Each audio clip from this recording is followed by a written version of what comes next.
Voyons maintenant comment présenter plusieurs séquences qui s'enchaînent plus ou moins rapidement, et comment faire lorsqu'il y a de la musique.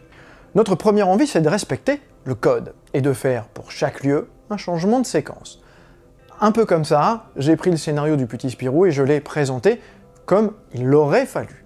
Séquence 26, intérieur cuisine de l'école, jour. Une musique genre Mission Impossible débute.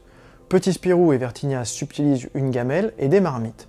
Les deux garçons manquent de se faire repérer par le cantinier. Mais ils réussissent à se camoufler avant de filer. Séquence 27, intérieur gymnase de l'école jour. La musique genre Mission Impossible continue.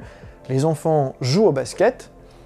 Ponchelot éponge avec une serviette le visage d'Éléonore, qui accourt vers lui.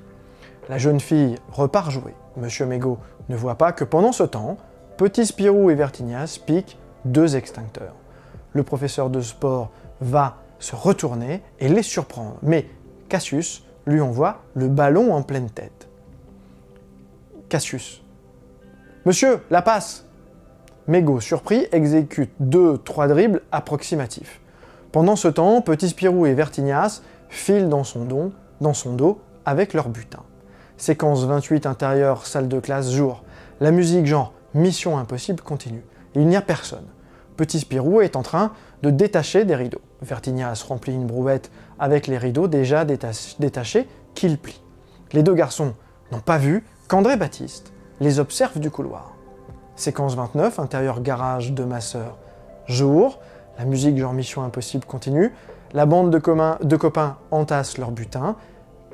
Cachés, André Baptiste les observe en se frottant les mains. Ok, je pense que vous avez compris le principe.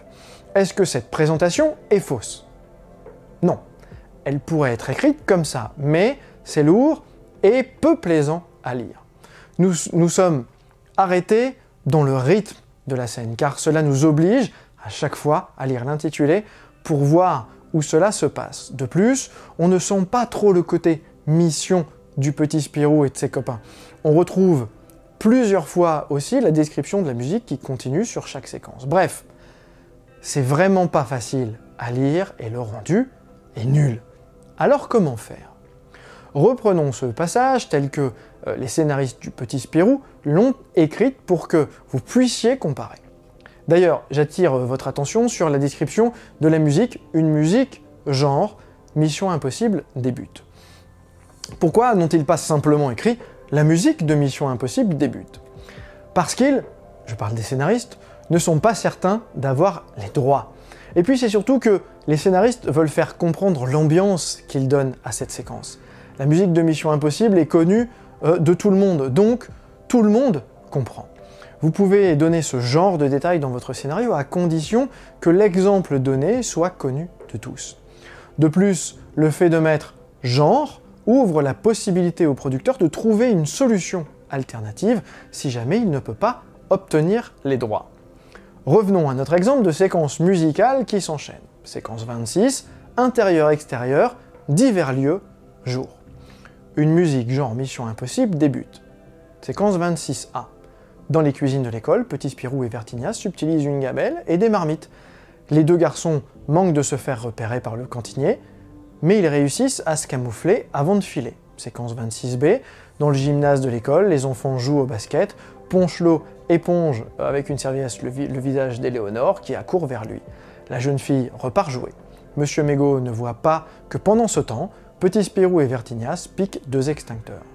Le professeur de sport va se retourner et les surprendre, mais Cassius lui envoie le ballon en pleine main.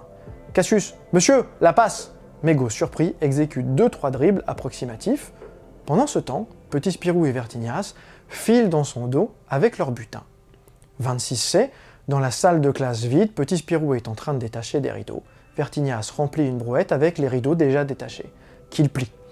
Les deux garçons n'ont pas vu qu'André Baptiste les observe du couloir. 26D, la bande de copains entasse leur butin dans le garage de ma sœur.